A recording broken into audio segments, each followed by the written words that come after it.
നമസ്കാരം. ന്യൂസ് കേരള പ്രധാന വാർത്തകളുമായി CK നാസർ കാഞ്ഞങ്ങാട്. പ്രതിപക്ഷത്തിനെതിരായ കേന്ദ്രത്തിന്റെ നീക്കങ്ങളിൽ പ്രതിഷേധിച്ച് അടുത്ത ഞായറാഴ്ച രാംലീല മൈതാനിയിൽ ഇന്ത്യ സഖ്യത്തിന്റെ വമ്പൻ റാലി.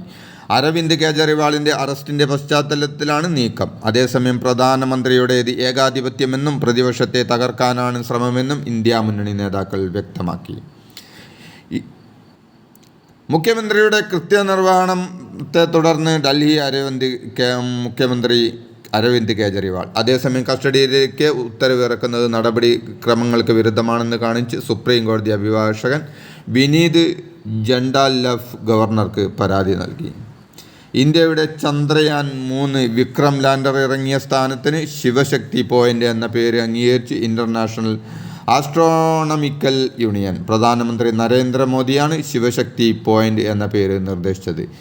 IAU അംഗീകാരം ലഭിച്ചതിനാൽ ഇനി ശാസ്ത്ര ജേർണലുകളിലടക്കം ഈ പേര് ഉപയോഗിക്കാം. ലോക്സഭാ തെരഞ്ഞെടുപ്പിനുള്ള 5ാം ഘട്ട സ്ഥാനാർത്ഥി പട്ടികയിൽ 111 പേരടങ്ങുന്ന സ്ഥാനാർത്ഥികളെ പ്രഖ്യാപിച്ച് BJP. സിറ്റിംഗ് MPമാരായ മേനകാ ഗാന്ധിക്ക് സുൽത്താൻപൂരിൽ സീറ്റ് നൽകിയപ്പോൾ മകൻ വരുൺ ഗാന്ധിക്ക് സീറ്റ് നിഷേധിച്ചു. ഹിമാചലിലെ മാണ്ഡിയിൽ നിന്ന് നടി കങ്കണ റണൌട്ട് മത്സരിക്കും. പട്ടികയിൽ കേരളത്തിലെ വയനാട്, ആലത്തൂർ, എറണാകുളം, കൊല്ലം എന്നീ 4 മണ്ഡലങ്ങളിലെ സ്ഥാനാർത്ഥികളെയും പ്രഖ്യാപിച്ചു. BJP സംസ്ഥാന അധ്യക്ഷൻ K സുരേന്ദ്രനാണ് വയനാട്ടിൽ രാഹുൽ ഗാന്ധിക്കെതിരെ മത്സരിക്കുന്നത്. നടനും BJP നേതാവുമായ G കൃഷ്ണകുമാർ കൊല്ലത്തും, എറണാകുളത്ത് KS രാധാകൃഷ്ണനും, ആലത്തൂരിൽ TN സരസുവും മത്സരിക്കും. കോൺഗ്രസ് തോൽക്കുമെന്ന് CPM നേതാവ് AK ബാലൻ പറഞ്ഞതിൻ്റെ അർത്ഥം BJP ജയിക്കും എന്നാണോ എന്ന് VD സതീശൻ ചോദിച്ചു.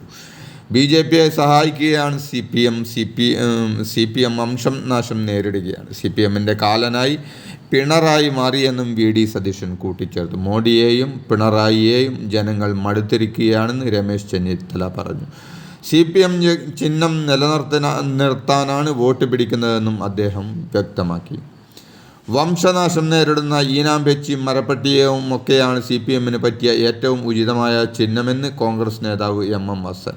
ലോകമെമ്പാടും വംശനാശം സംഭവിച്ച കമ്മ്യൂണിസം അവശേഷിക്കുന്നത് ഇപ്പോൾ കേരളത്തിൽ മാത്രമാണെന്നും ഈ തെരഞ്ഞെടുപ്പ് കഴിയുമ്പോൾ കമ്മ്യൂണിസ്റ്റ് പാർട്ടിയെ കാണണമെങ്കിൽ മ്യൂസിയത്തിൽ പോകേണ്ടി വരുമെന്നും ഹസൻ പറഞ്ഞു. പാർട്ടി ചിഹ്നം പോയാൽ പിന്നെ തെരഞ്ഞെടുപ്പ് കമ്മീഷൻ തരുന്ന ഈനാമ്പേച്ചി, നീരാളി തുടങ്ങിയ ചിഹ്നങ്ങളിൽ മത്സരിക്കേണ്ടി വരുമെന്ന AK ബാലൻ്റെ പ്രസ്താവനയോട് പ്രതികരിക്കുകയായിരുന്നു ഹസൻ. ഈ വർഷത്തെ SSLC പരീക്ഷയുടെ ഫലം മെയ് 2ാം വാരം പ്രഖ്യാപിക്കാൻ കഴിയുമെന്ന പ്രതീക്ഷ പങ്കുവച്ച് വിദ്യാഭ്യാസ വകുപ്പ്. ഇന്നത്തോടെ SSLC പരീക്ഷ അവസാനിക്കും. ഏപ്രിൽ 3 മുതൽ മൂല്യനിർണ്ണയം തുടങ്ങും. 70 ക്യാമ്പുകളിലായി 10,000-ഓളം അധ്യാപകരെ പങ്കെടുപ്പിച്ചാണ് മൂല്യനിർണ്ണയം നടത്തുക. നാളത്തോടെ +2 പരീക്ഷകളും അവസാനിക്കും. തെരഞ്ഞെടുപ്പ് പെരുമാറ്റച്ചട്ട ലംഘനം പരാതിയിൽ 3 ദിവസത്തിനകം വിശദീകരണം നൽകാൻ തോമസ് ഐസക്കിന് പത്തനംതിട്ട ജില്ലാ കളക്ടർ നിർദ്ദേശം നൽകി. തെരഞ്ഞെടുപ്പ് പ്രചരണത്തിനായി സർക്കാർ സംവിധാനങ്ങൾ ദുരുപയോഗം ചെയ്യുന്നു എന്നാണ് പരാതി. നേരത്തെ ഇതുമായി ബന്ധപ്പെട്ട് തോമസ് ഐസക്കിനെതിരെ UDF തെരഞ്ഞെടുപ്പ് കമ്മീഷനിലും ജില്ലാ കളക്ടർക്കും പരാതി നൽകിയിരുന്നു. ഈ പരാതിയാണിപ്പോൾ ജില്ലാ കളക്ടർ വിശദീകരണം തേടിയത്. കുടുംബശ്രീ യോഗം നടക്കുന്നിടത്ത് വോട്ട് അഭ്യർത്ഥിക്കുന്നതിൽ തെറ്റില്ലെന്ന് LDF സ്ഥാനാർത്ഥി തോമസ് ഐസക്കിനെതിരെ തെരഞ്ഞെടുപ്പ് പെരുമാറ്റ ചട്ടലംഘനത്തെ തുടർന്ന് കളക്ടർ വിശദീകരണം തേടിയതുമായി ബന്ധപ്പെട്ട് മാധ്യമങ്ങളോട് സംസാരിക്കുകയായിരുന്നു അദ്ദേഹം. പരാജയ ഭീതി മൂലമാണ് കോൺഗ്രസ് പരാതിയുമായി രംഗത്തെത്തിയിരിക്കുന്നത്. കളക്ടറുടെ കത്തിന് കൃത്യമായ മറുപടി നൽകുമെന്നും ഐസക് പറഞ്ഞു. യാതൊരുവിധ ഇലക്ടർ ബോണ്ടും നൽകാതെ വ്യവസായങ്ങൾ തുടങ്ങാൻ പറ്റുന്ന ഇന്ത്യയിലെ ഏക സംസ്ഥാനം കേരളമാണെന്നും ഓൺലൈനിൽ അപേക്ഷയും നൽകി ആർക്ക് വേണമെങ്കിലും ഇവിടെ നിയമാനുസൃതം വ്യവസായം നടത്താമെന്നും മന്ത്രി P രാജീവ്. കിറ്റെക്സ് MDയും 2020 നേതാവുമായ സാബു M ജേക്കബിനെ പരോക്ഷമായി വിമർശിച്ചായിരുന്നു മന്ത്രിയുടെ പ്രസ്താവന. ഇലക്ടർ ബോണ്ട് വഴി ജനാധിപത്യ രീതിയിൽ നിയമപരമായിട്ടാണ് എല്ലാ രാഷ്ട്രീയ പാർട്ടികൾക്കും സംഭാവന നൽകിയതെന്ന് 2020 പാർട്ടി അധ്യക്ഷനും കിറ്റെക്സ് കമ്പനി ഉടമയുമായ സാബു M ജേക്കബ് വിശദീകരണം നൽകിയിരുന്നു. മനുഷ്യരെക്കാൾ കാട്ടുമൃഗങ്ങൾക്ക് പ്രാധാന്യം നൽകുന്ന നിലപാട് ശരിയല്ലെന്ന് മാർ റാഫേൽ തട്ടിൽ. നാട്ടിൽ പൊന്നു വിളയിച്ചവരാണ് കുടിയേറ്റക്കാരെന്നും കുടിയേറ്റക്കാർ കാട്ടുകള്ളന്മാർ അല്ലെന്നും അതുകൊണ്ട് പരിഗണന അർഹിക്കുന്നുണ്ടെന്നും വന്യമൃഗ ആക്രമണങ്ങളിൽ കൊല്ലപ്പെട്ടവരുടെ കുടുംബങ്ങളെ സർക്കാർ ഉചിതമായ രീതിയിൽ ചേർത്ത് പിടിക്കണമെന്നും അദ്ദേഹം ആവശ്യപ്പെട്ടു.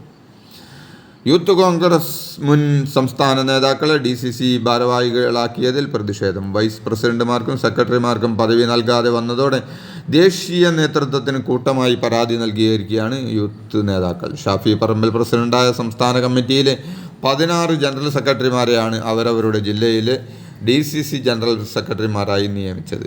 സംസ്ഥാന സെക്രട്ടറിമാരായിരുന്നവർക്കും ഭാരവാഹിത്വം നൽകില്ല. ഇത് അനീതി എന്ന് കാട്ടിയാണ് AICC നേതൃത്വത്തിന് പരാതി നൽകിയിരിക്കുന്നത്. കഴിഞ്ഞ ദിവസം പോലീസ് പിടിയിലായ സോബി ജോർജിൻ്റെ പേരിൽ കലാഭവൻ എന്ന് ഉപയോഗിക്കുന്നത് അവസാനിപ്പിക്കണമെന്ന് ആവശ്യപ്പെട്ട് കൊച്ചിൻ കലാഭവൻ വാർത്താക്കുറിപ്പിറക്കി.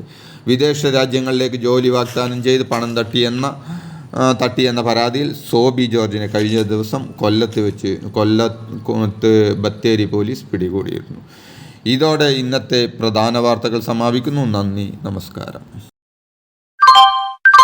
നല്ല കുടിവെള്ളം, നല്ല ആരോഗ്യം, നല്ല ജീവിതം. കാഞ്ഞങ്ങാട് മാണിക്കോത്ത് ഗ്രീൻ ഷോപ്പിയിൽ നല്ല കുടിവെള്ളം സമ്മാന പദ്ധതി വീണ്ടും ആരംഭിച്ചിരിക്കുന്നു. മാസം 1000 രൂപ വീതമടച്ച് RO, UV, UF, alkaline mineral water purifier സ്വന്തമാക്കാം. നറുക്കു വന്നാൽ പിന്നീട് പണം അടയ്ക്കേണ്ടതില്ല. പദ്ധതിയിൽ അംഗമാവാൻ ഉടൻ ബന്ധപ്പെടുക.